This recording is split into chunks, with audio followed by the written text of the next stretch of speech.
34 tahun. Saya sudah berkeluarga dan puji Tuhan sudah mempunyai 1 orang anak. Saat ini saya didiagnosa sakit leukemia.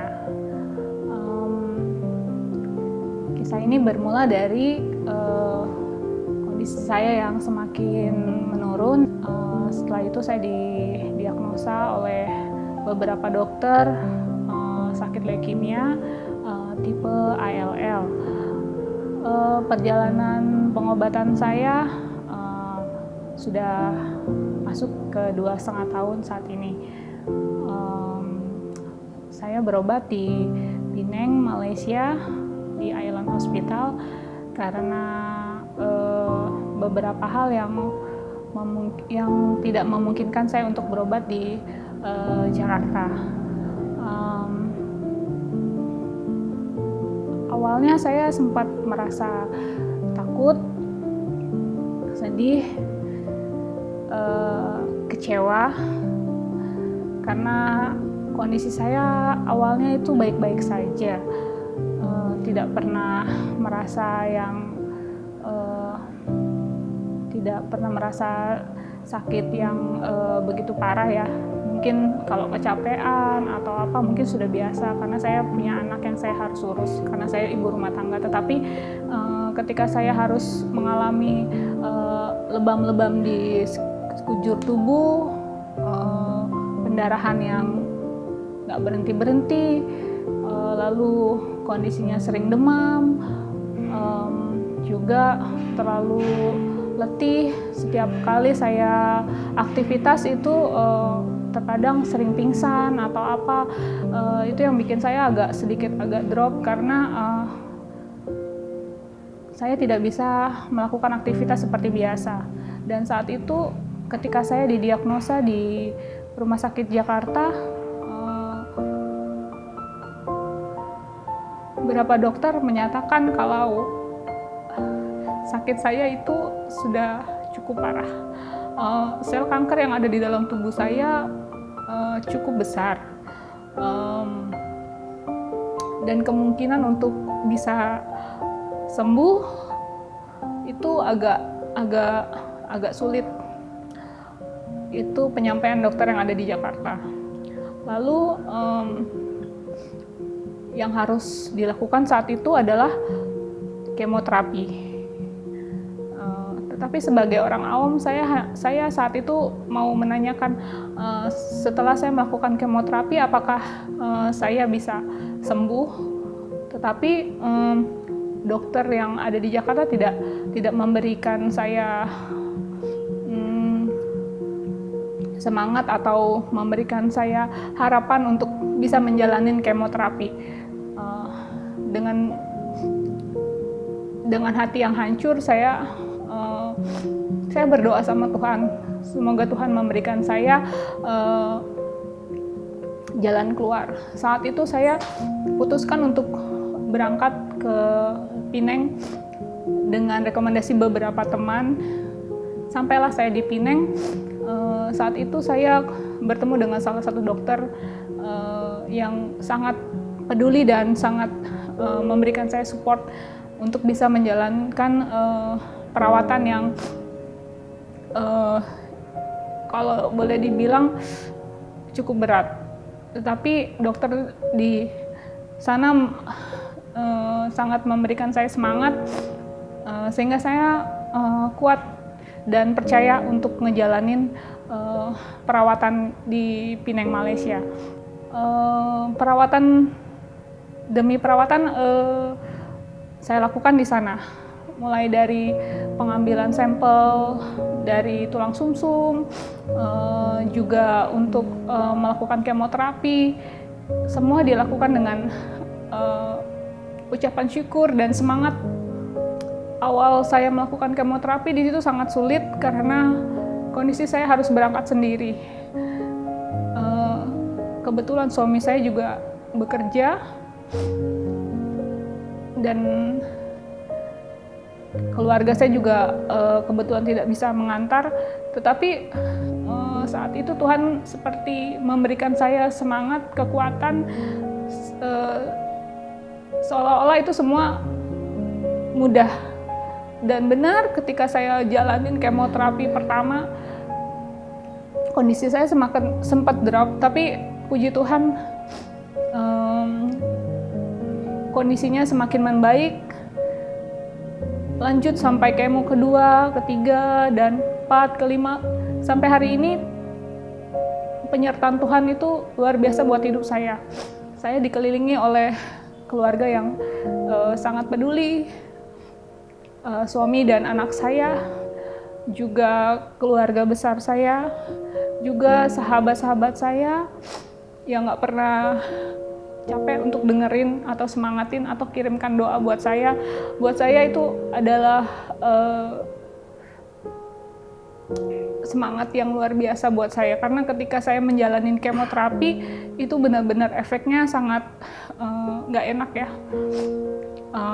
Mulai dari berat badan saya, mulai dari aktivitas saya, pola makan saya, semua serba diatur. Saya nggak boleh banyak keluar, saya nggak boleh saya harus stay di rumah atau di rumah sakit. Yang dulu saya terlalu aktif anak orangnya, tapi ketika saya sakit saya harus membatasi itu semua. Jujur, saya sempat ngerasa beberapa kali seperti capek, lelah karena obat dan suntikan atau obat kemo yang masuk ke dalam tulang sumsum, lewat infus, lewat tangan, kaki, itu sakit sekali gitu. Tapi buat saya sampai hari ini saya bisa ada, sampai hari ini saya bisa semangat, itu semua nggak lepas dari dukungan dari keluarga, terutama anak saya yang luar biasa, juga buat suami, keluarga, juga buat teman-teman.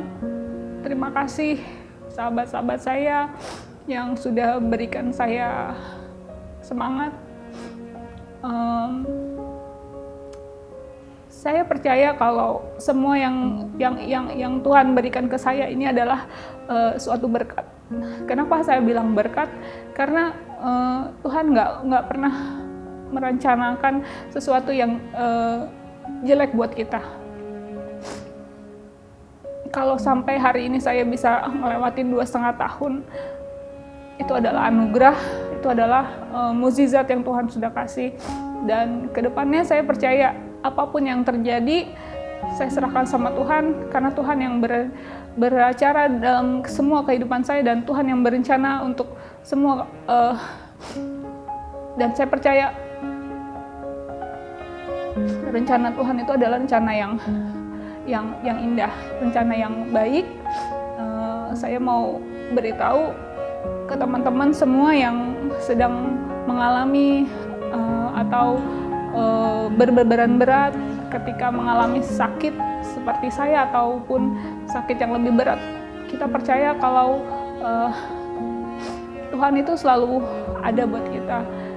Tuhan itu selalu menyertai kita. Tuhan itu selalu nggak pernah ninggalin kita. Seberat apapun itu, pasti Tuhan kasih kekuatan buat kita, buat lewatin semuanya. Kalau ditanya, saya jujur alasan saya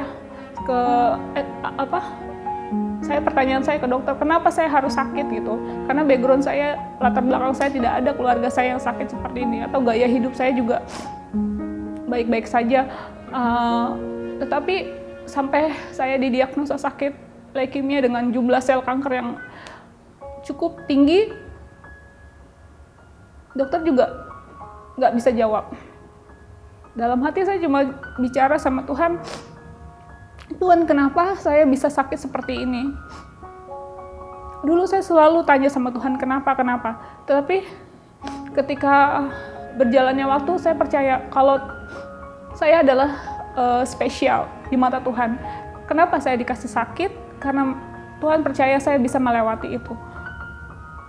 Jadi jangan nyerah, jangan putus asa. percaya sama Tuhan dan terus bersyukur sama Tuhan buat semua yang sudah kita alamin, buat semua yang sudah kita terima, entah itu sakit, penyakit, entah itu kesusahan atau apa. Percaya itu adalah berkat yang Tuhan kasih ke kita. Karena ketika kita bisa melewati itu semua, itu adalah sebuah anugerah yang Tuhan sudah berikan kepada kita. Gitu aja. Jadi tetap semangat ya teman-teman. Love you. Halo, saya Uzaro, saya suaminya Amel. Jadi saya ini seorang engineer lah. Jadi Amel ini sakit cancer. Ya saya nggak gitu tahu banyak lah mengenai dunia kedokteran, tapi ya saya tahu bahwa cancer itu penyakit bahaya ya. Kita nggak mau menyerah sih dulu. Memang biaya untuk berobat cancer itu sangat besar ya. Kita udah kemana-mana cari tahu, memang ya nggak disangka-sangka sih, tapi jalan itu ada aja, selalu bisa. Jadi mulai dari kita nyari di berobat, sebenarnya melalui prosesnya panjang ya, kita mencari tempat berobat itu sampai akhirnya kita dapat rekomendasi dari banyak teman-teman. Akhirnya seperti yang diceritain Amel tadi, kita Amel berobat di Penang ya. Tapi dalam perjalanannya itu kan saya ini bekerjanya banyak di project, di site gitu. Jadi sambil saya mencari nafkah, sambil Amel juga berobat. Jadi seringkali Amel dan Alvaro ini sering ditinggalkan. Jadi berkat Alvaro juga yang memberi semangat ke mamanya, jadi Amel bisa ada semangat untuk sembuh lah. Jadi intinya ketika berobat itu komunikasi ya, walaupun kami jarak jauh, komunikasi tetap saling berhubungan, telepon, video call gitu. Jadi bisa terpantau terus, ngasih semangat.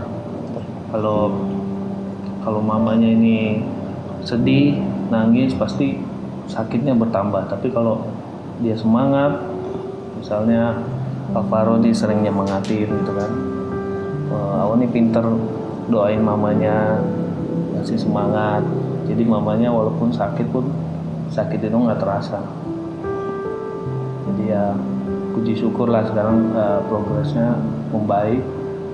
Tapi ya perjuangannya belum selesai sih. Jadi kita masih terus menyemangatin mama ini untuk tetap melawan kansernya sampai habis. Ya puji syukur juga saya sekarang udah lebih banyak di Jakarta ya, lebih bisa bersama gitu. Jadi aktivitas untuk tinggalin mamanya lebih jarang gitu. Jadi ya syukurnya mamanya kondisinya udah membaik sekarang. Tapi ya nggak bisa lengah juga, jangan sampai lengah, tetap dijaga kesehatan. Jadi untuk teman-teman yang lain yang mungkin kasusnya sama gitu, memiliki anggota keluarga yang sakit cancer, sebetulnya semangat itu yang diberikan ke penderita ini lebih penting daripada obat-obat yang dikasih dari dokter. Jadi semua itu akan percuma, meskipun dokter yang terbaik sekalipun, tapi kalau dari orangnya sendiri nggak ada semangat, nggak ada keinginan untuk sembuh gitu, itu jadi sia-sia. Jadi mulai dari keluarga dekat dulu, suami atau istri atau kakak, adik, anak. Kalau dia sudah punya tujuan, punya semangat, alasan dia untuk sembuh, maka dia bisa sembuh. Jadi gitu, tetap semangat dan jangan menyerah. Mama cepat sembuh ya, I love you.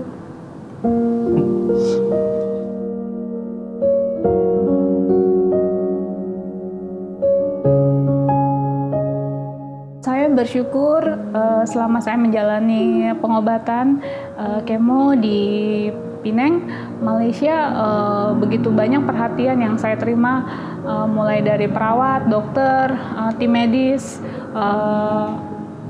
kru maskapai yang selalu menemani saya karena kebetulan saya selalu berangkat sendiri ke Pineng.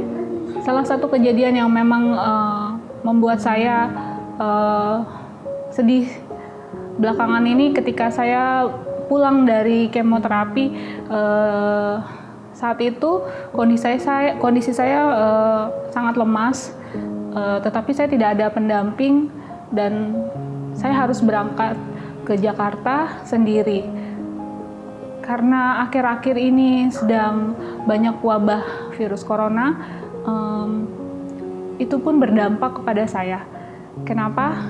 Ketika saya sampai di bandara saat itu, kondisi saya sangat lemas dan nggak kuat untuk berdiri, nggak kuat untuk berjalan. Akhirnya saya jatuh di bandara internasional Pineng. Saat itu tidak ada yang membantu saya, tidak ada yang menolong saya, kecuali satu cleaning service yang sangat peduli dengan saya ketika saya jatuh, dan dia menanyakan ke saya kenapa dan begitu perhatiannya membantu saya. Tetapi ketika dia meminta tolong ke beberapa orang yang ada di sekitar saya, semua orang sepertinya nggak ada yang mau membantu.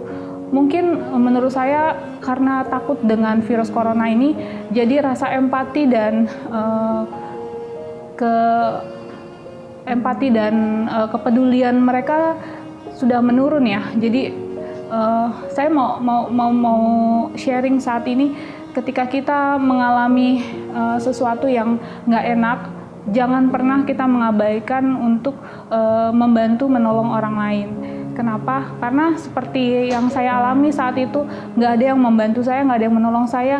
Itu rasanya, ya ampun, benar-benar sedih banget gitu. Puji Tuhan saat itu Tuhan kasih pertolongan buat saya.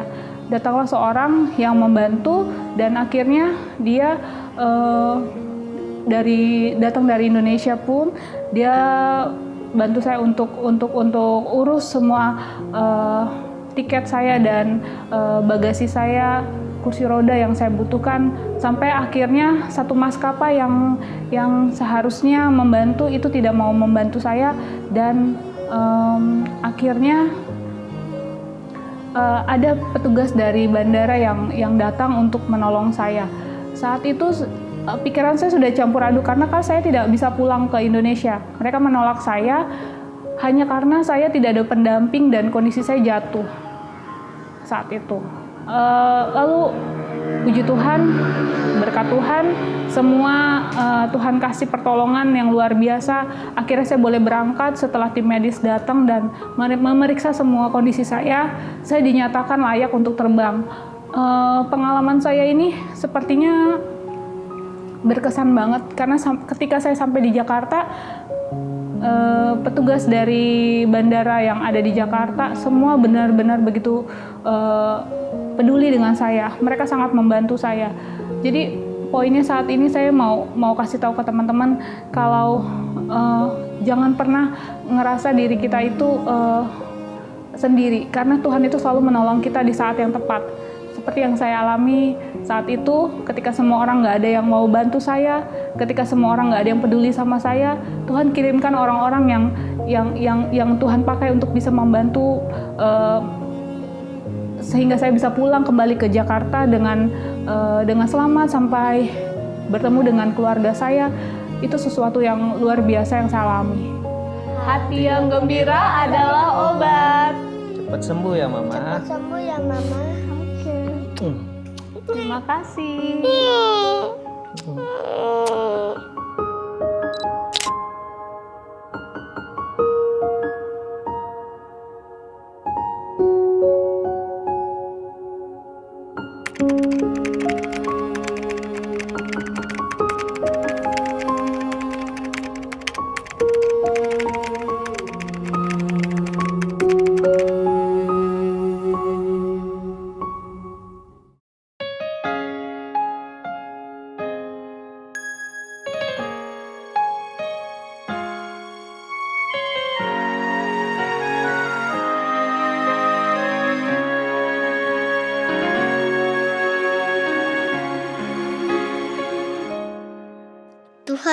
tak pernah janji. Langit selalu biru, tetapi Dia berjanji selalu menyertai. Tuhan tak pernah janji jalan selalu rata, tetapi Dia berjanji berikan kekuatan. Jangan pernah menyerah, jangan berputus asa. Mujizat Tuhan ada saat hati menyembah. Jangan pernah menyerah, jangan berputus asa. Mujizat Tuhan ada bagi yang setia dan percaya.